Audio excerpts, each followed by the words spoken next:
Hi, everyone. You are listening to Radio Cherry Bombe, and I'm your host, Carrie Diamond, coming to you from Las Vegas. Today's guest is Christina Dylag, owner of Velveteen Rabbit, a very cool bar and community hub in the Arts District of Las Vegas. I only learned about the Arts District last year, and it is a fascinating part of the city, filled with lots of creative entrepreneurs doing cool things in the food and beverage space.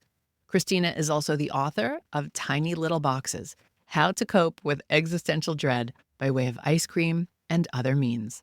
That's some title, right? Christina gave me a copy of the book when I visited her at Velveteen Rabbit the other week, and I can't wait to read it.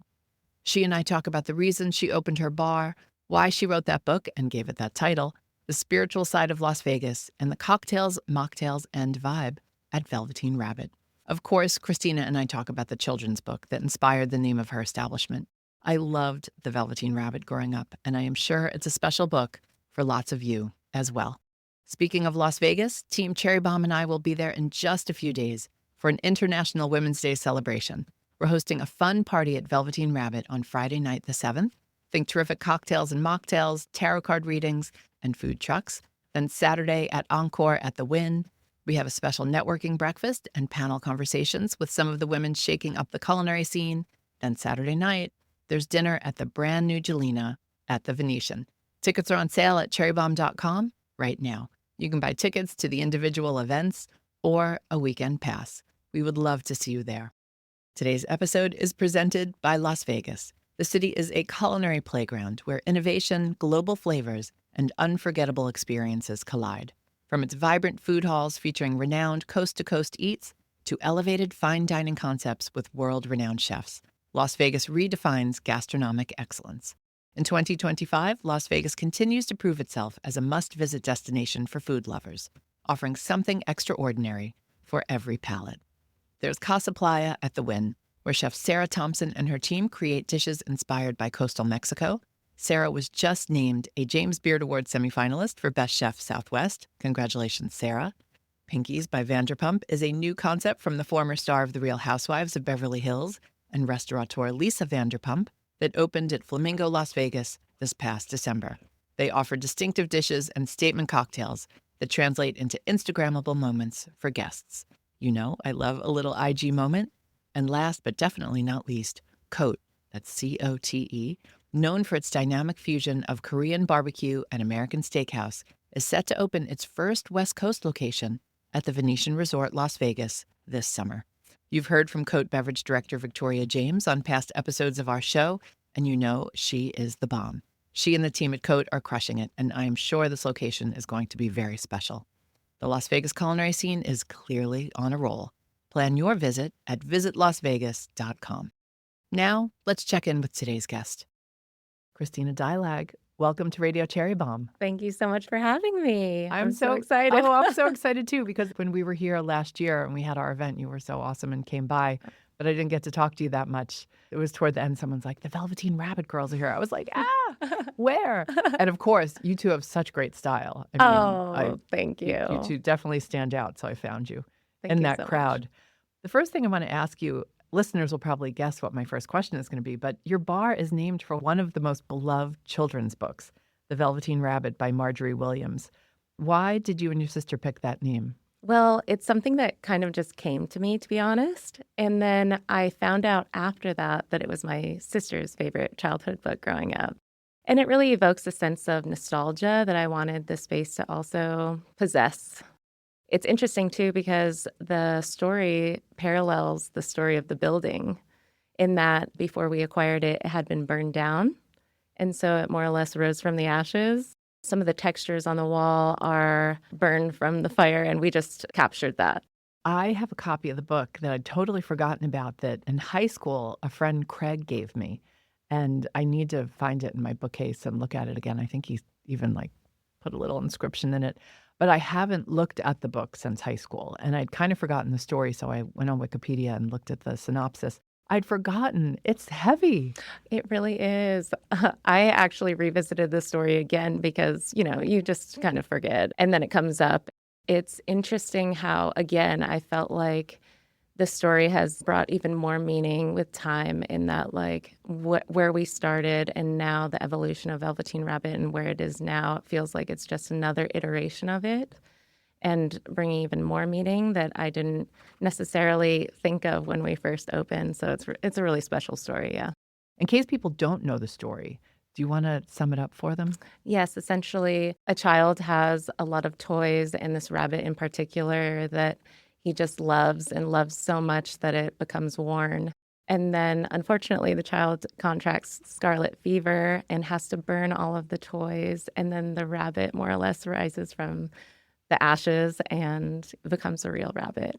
I didn't realize that Toy Story was so heavily influenced by that. I didn't know that either. Well, That's no, I'm interesting. making that up. I'm just saying, I'm assuming Sure. it was because it's all about love and what makes something real Yeah. or not. And to the little boy, the rabbit was a real rabbit. Yes. And because of his love, the rabbit was able to, not be burned. It's like, it's so sad. I It's know, like, it really is. yeah, because the rabbit had been so loved. Yes. He was able to become sorry, spoiler alert, everybody. But he was able to become a real rabbit in the end. But it's just so much about love and just all the different objects that we love and give meaning to. Yes, it transcends the physical form, I think, to some degree. And the story, it's from so long ago as well. And so having that connection to it, everyone can connect with it on some level. So it's timeless in that way. And you're a very spiritual person. Yes, Yeah. definitely. So Yeah. I'm not surprised there's all this meaning behind what you are doing. Would love to know where you and your sister Pamela grew up. Oh, yes. So we're from Michigan, outside of Detroit in Clarkston. We lived there for for my first few years. So we left when I was 5. My sister's 3.5 years older than me.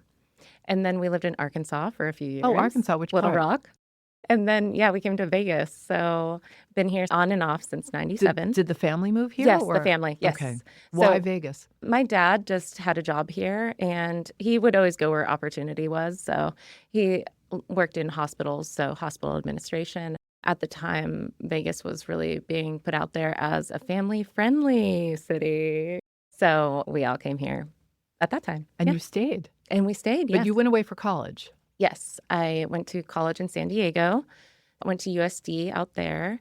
And then after college, I traveled for a bit. And my sister was in Portland as well. And she traveled for a bit, and she taught English in Japan. Growing up here, there really wasn't much in the way of independently owned bars and restaurants. And something that was kind of circulating around the friend groups was, we got to get out of here. Like, there's nothing for us here.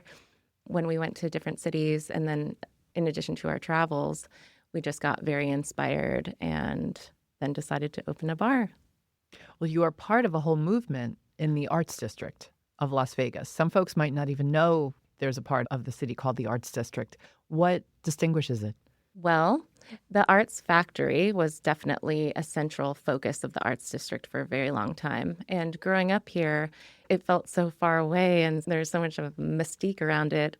At the same time that we decided to open the bar, the city was really incentivizing people to open in the neighborhood by waiving the liquor license fee, offering various grants. And then, of course, Tony Hsieh at the same time was really focusing his efforts on the downtown proper area. Tony was the late founder of Zappos. Yes. And the Downtown Project. Correct. Yes. And he did amazing things for the city. But the Arts District was still up and coming in a different way. And at the time, Wes Miles, who owned the Arts Factory, had a property in the neighborhood. So we were kind of looking up and down Main Street, also with our budget in mind, which was minimal. And we Totally self-funded? Yes. Okay. Yes. We're looking at the next door property, and it was a bail bonds castle looking place. It was really funny, yeah. And then Wes had the building next door. Doors were opening for us. The people at the city were really instrumental in helping us as well. That's wonderful. Yes. You don't always hear that. I mean, in Brooklyn, trust me. We had a couple. I had businesses in Brooklyn. No one's talking about how much the city helps them in Brooklyn. Oh, yeah. I mean, a couple people in the city were very helpful for us. Still, that's all it takes. Yes, yeah. yes. But there was so much red tape. Like, what do you do? I don't know what I'm doing. I didn't even know how to bartend at the time. I really had no idea. Oh, we have so much to talk about. Oh, I know. Okay. Yes. We'll be right back with today's guest. We've got a lot going on at Cherry Bombe, and the best way to stay informed is to sign up for our free newsletter. You can sign up at cherrybomb.com or at the link in our show notes. Learn about any podcast guests you might have missed, our upcoming events, early bird ticket info, pop-ups, and cool food news. We send our main email every Friday. Would you call yourself an Arts District pioneer?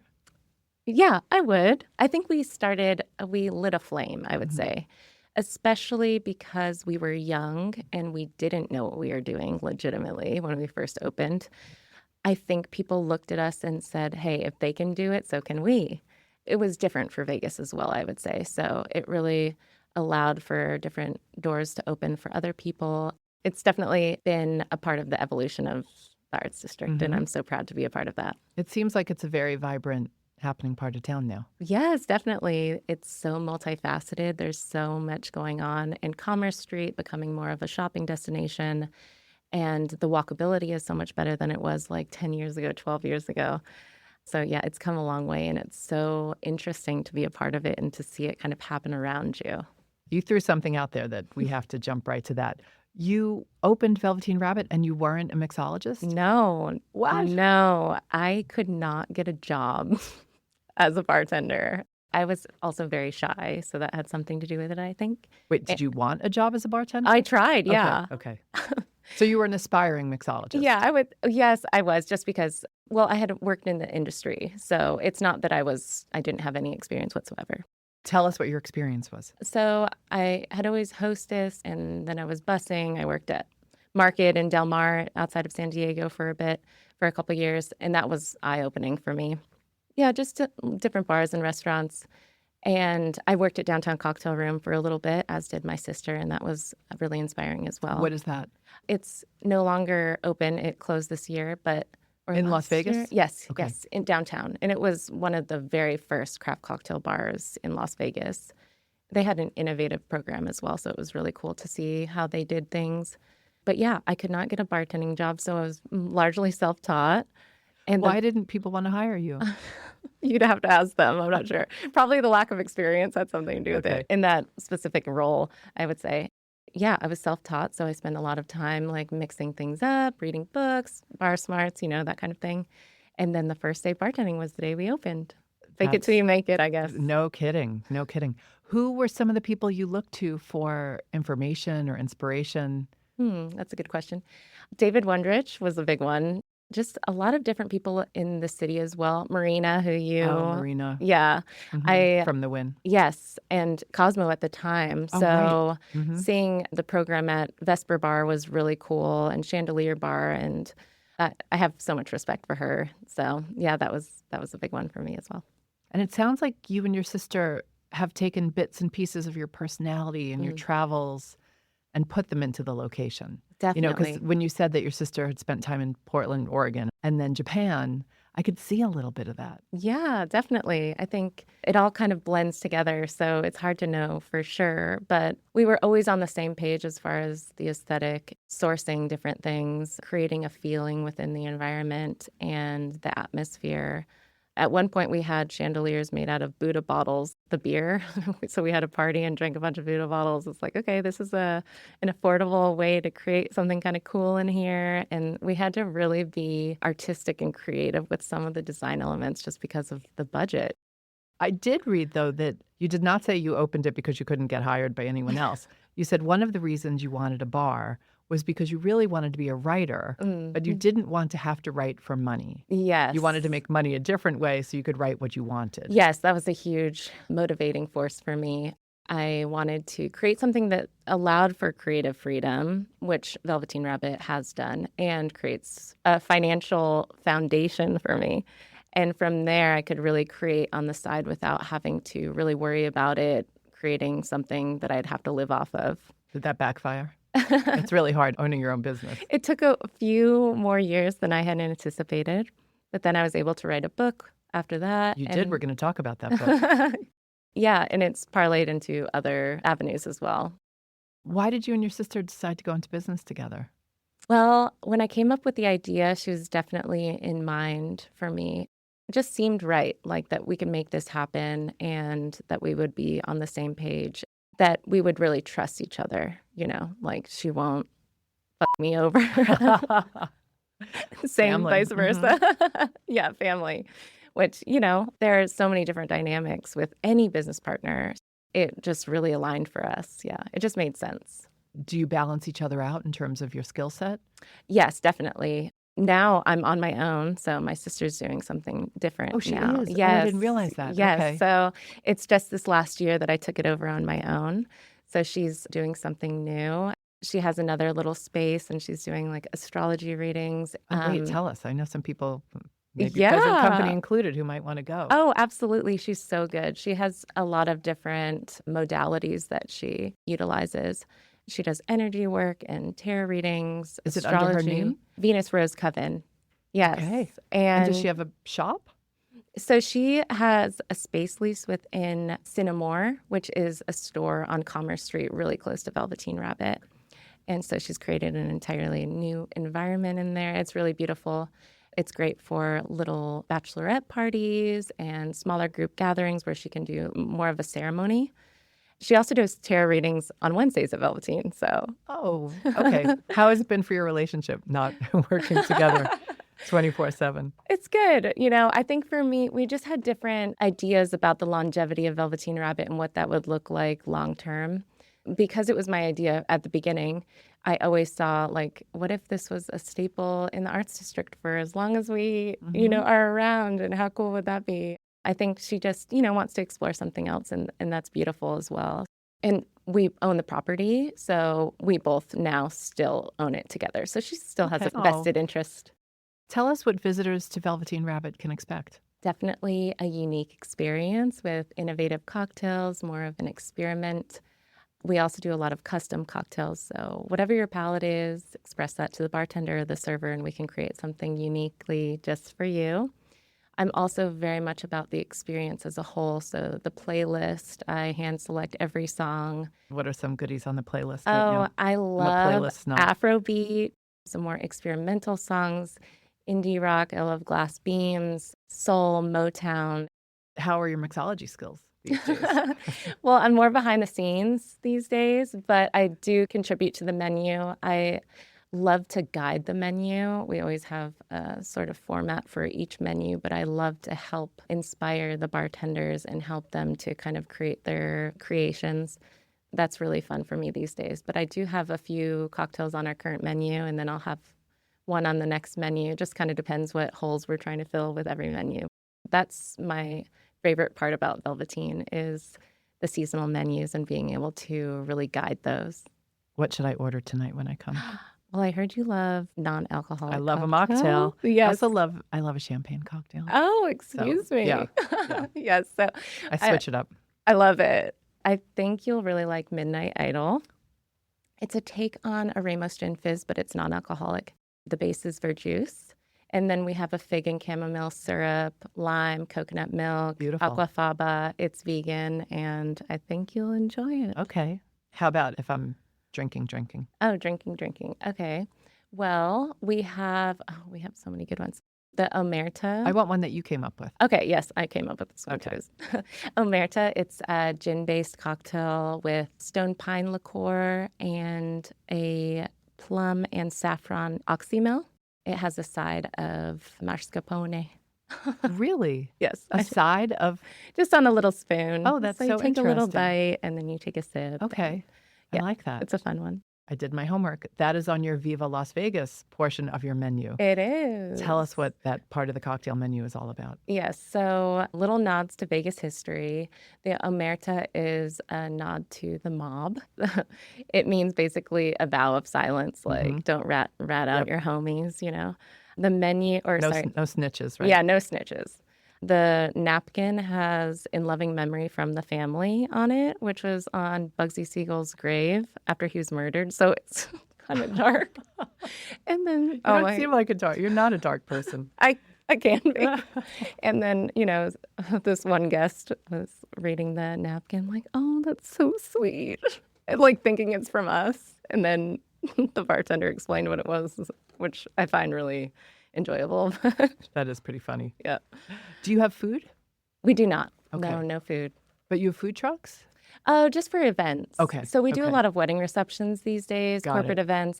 We have a parking lot right next to us, and it's our parking lot, so we have food trucks often. Fun. Yeah. Fun. Oh, right. And you just got married, didn't you? I did. Oh, congratulations. I Thank forgot I saw that on you. your Instagram. Oh, thanks. Yeah. Yeah, we had a reception at Velveteen, Mhm. so Mhm. that worked out. Aw, and your dress was spectacular. Thank And that you. necklace that you had on. Thank you. Yeah. Custom dress, which was a whole interesting, very creative and fun process. It was really cool to be able to work with the designer's Altered Bride. And Are they based in Las Vegas? they are, yeah. Fleur de Lis is the other company that they're connected with as well. So it was a really cool process. And then Plutonia Blue is my favorite designer, jewelry, and she's in New York. You took part in last year's Picnic in the Alley. I Yes. thought our listeners would be interested in that event. Yeah, definitely. It's for everyone by women. All of the amazing culinary talent, female driven. Yeah, that was really fun. I brought out our sorbet cart and did sorbet cocktails. So that was really fun. It benefited the Women's Hospitality Initiative. That's right. Yes. We spoke to one of the co-founders, Elizabeth Blau, but I thought that was great to see that. Yeah.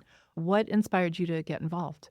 I had participated a few years ago and it was really fun. It's just really great to be around that kind of energy. You know, everyone's a part of a singular purpose, and the event itself is just so well curated. Jolene, who heads it, is just phenomenal. She's a force. I saw her the other day and I said, "Are you still doing everything all the time?" She's incredible. I don't know how she does it. I would love to talk about your writing Okay. career as a fellow writer. You are the author of Tiny Little Boxes, How to Cope with Existential Dread by Way of Ice Cream and Other Means. Yes. That is an epic title. Yeah. How did you come up with it? What does it mean? Tiny little boxes for short. Yes. So it's all about these little boxes that we put ourselves in and navigating outside of them in order to feel true fulfillment outside of social norms. So the name was trying to encapsulate all of that. The nod to ice cream. I ended up doing this promotional vehicle in a hearse. I was selling ice cream. You do have a dark side, like you said earlier. Definitely. I didn't pick up on that, but now I'm learning. It's like a light dark side. Yeah. So I was selling ice cream out of this hearse. I was making the ice cream. Was And this pre-Velveteen Rabbit? no, mid. Okay. Yeah. A few years in. It was actually right after the pandemic because I had finished the book. The pandemic hit, and that was the time that I got the hearse. It was basically bartering your soul for ice cream. And then the after manual. Was the ice cream free if they signed their soul over to you? It was $6.66. Oh, stop. Yes, all wrapped up in a beautiful little package. So Was it a black hearse? Did you paint it? no, I'll have to show you. I got it wrapped. So it's these hands of ice cream coming out of a coffin. It's actually really well done. I've since sold the hearse, but actually at that point in time, I had just started dating my now husband. And so he helped me. We were like popping up around the city, selling these manuals for once now your soul's gone, you need a manual to help you. And so we would sell tiny little boxes. It was fun. I would sell my soul for ice cream. Yeah, wouldn't we all? I mean, it's worth it. Why did you want to write this book? I was just so inspired. I think after a few years of owning Velveteen Rabbit, I started getting more into my spiritual side. I was a nihilist for a while, and Tell people what that means. Oh, yes, that you don't believe in God or anything after this life. But ultimately, it is about cherishing the life that you have now while you're on this earth versus gearing yourself towards some afterlife that's not here now. And so it really brings you back to the present. Really motivated by Nietzsche and different things. I was very into that. And then I just was very open to spirituality. I was in a sociology graduate program for all of 1 month because it was too much with owning Velveteen Rabbit. And a professor that I had was so inspiring, and something he said one day just really awakened something within me and made me think about life differently. And then I was investigating different modalities. I had like a Reiki experience that was really powerful. Yeah, just did different forums and just Tell people about Reiki. They might not know that. Oh, too. yes. It's energy healing. And Elizabeth, who had done a session on me, I was a little skeptical going in. Basically, the practitioner moves their energy through you and helps to align your chakras. And so there was one point where she wasn't touching me, but I could feel her energy. And at one point, I felt my throat open up so dramatically that she was like breathing for me. It was so crazy. I've never experienced something like that before.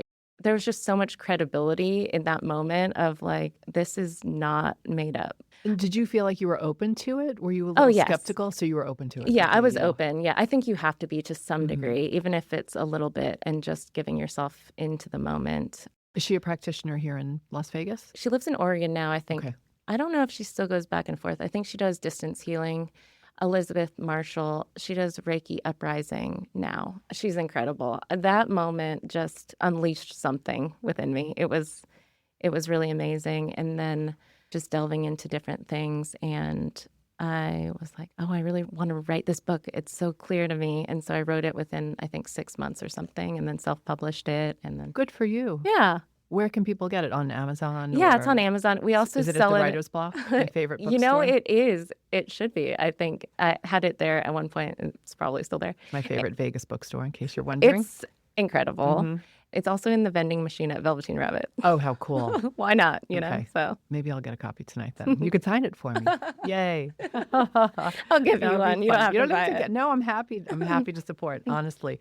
Is it a narrative? Is it kind of memoir, or is it more self-help book? How would you part describe self-help, part memoir, definitely some personal anecdotes. But yeah, largely self-help about navigating outside of social norms. And I have to ask, what is your favorite ice cream? Oh my God. You know what? Ironically, I'm like not a huge ice cream person.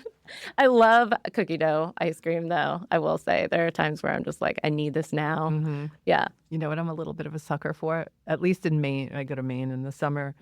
For a few weeks, they have Cookie Monster ice cream. Oh. It's blue. It's probably not spirulina or whatever you used to get a real blue color, but it's blue with cookie dough. I love it. And it's just so cute. I mean, so cute, right? We love cute food. Okay, so cookie dough. Okay, that's not dark. I would love for you to tell me about Realm of Being and the Etheria Illumination deck. Yes. You have such an interesting Instagram Thank you. dedicated to that. And at first I was like, I don't know how I wound up on that. That must not be Christina. What is this all about? But it does go back to your tiny little boxes. Like, yes. You do not believe about existing in one little box. No, you not are at all all. about exploring the different sides of your personality and what you believe in. Definitely. Yes, it's largely centered around human design. Are you familiar with human design? I'm not. Oh my God, I'll have to tell you what your type is. So human design is essentially an amalgamation of different schools of wisdom, from the I Ching and Kabbalah to chakras, astrology. And so it's really this beautiful like combination of all of that. I got really into that. And then actually this project was largely motivated by a connection with my eldest sister, Tanya, who's no longer with us. And so, Sorry. Thank you. I really connected with her after her passing in a different way. And I was able to look into her human design chart and understand some of the motivations that she had that were actually mirrored in my own experience. And so I felt like this deeper connection with her. I explored that more, and then I was looking at my charts, all of my friends' charts, all of my family's charts, and I started to see how these main life themes were playing out for individuals, these individuals that I knew. And it was very interesting to see it play out, and I got really invested in it. So the Etheria Illumination deck is an oracle deck that's based on the 64 gates of human design. They're essentially these themes that are playing out in the collective consciousness and in our individual consciousness. So different themes will be pertinent to you based on the time you were born. Though we experience all the themes in some capacity, certain themes will be more relevant to you in your lifetime. So there's a gift for every theme, and then its associated shadow, so the light and the dark. The shadow is the challenge, and it's through the challenge that we're able to fully harness the gift of that theme. So the 64 gates of human design are actually connected to the 64 hexagrams of the I Ching, thousands of years of wisdom within these hexagrams, then turned into the gates of human design and the 64 gene keys. So there's a lot going on, but the 64 themes I kind of interpreted in my own way, and that's the Etheria Illumination deck. And then Realm of Being is centered upon philosophy, human design, astrology, and my own thoughts about those subjects and existence. I love that you did this. This is such a gift to everybody. It's so fun. And this is the second series that we're doing about Las Vegas, and we really haven't talked about the spiritual side of Las Vegas, which is a big part of it. Yeah, that's a great point. There's so much nature here as well. It's so transient, and the identity is shifting always. There's so much dark, and there's so much light, and it's such a spiritual city as well. It's so unique, and it's really interesting to have basically been raised here and see it shift and evolve in such an incredible way. It's kind of wild. As have you. Yes. Yeah. I'm a Vegas mirror, I guess. Mm-hmm. Yeah. Mm-hmm. Yeah.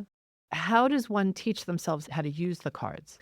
A lot of people pick a card per day, which is one use of it. I'm actually reapproaching the deck in a different way to kind of see it through the lens of tarot, because tarot has different archetypes. It can be used as a tool for divination. So I'm kind of approaching it from a different vantage point. So I'll be doing more guidance through my Realm of Being Instagram soon on that. And then also, if you look up your human design chart, my human design is a really good resource. And you can see there are numbers on either side of the chart that link to the gates that are activated for you. Those numbers you can look up in the deck and see which themes are prominent for you. I have a lot of work to do.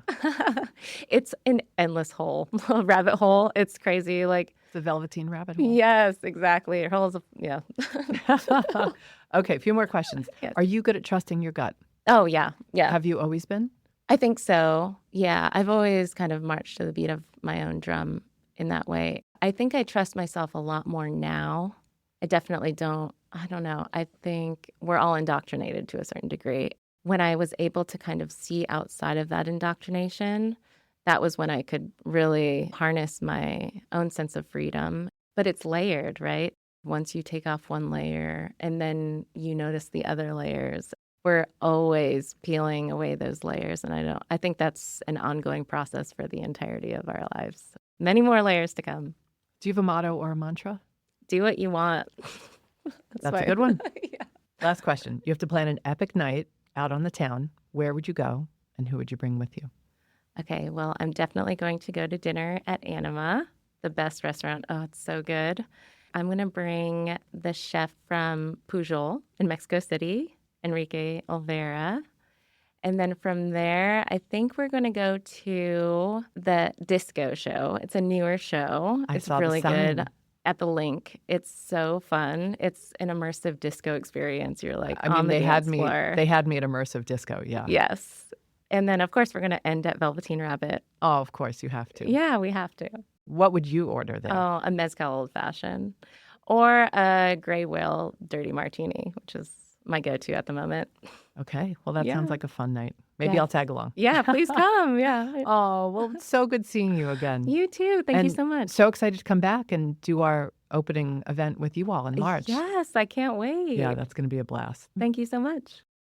That's it for today's show. Don't forget, we'll be in Vegas on March 7th and 8th for a special series of events. Snag your ticket or weekend pass at cherrybomb.com. I would love for you to subscribe to Radio Cherry Bomb on Apple Podcasts or Spotify and leave a rating and a review. Anyone you want to hear on an upcoming episode? Let me know. Our theme song is by the band Tra La La. Thank you so much to the team at Sticky Paws Studio in Las Vegas. Our producers are Catherine Baker and Jenna Sadu, and our editorial coordinator is Sophie Kais. Thanks for listening, everybody. You're the bomb.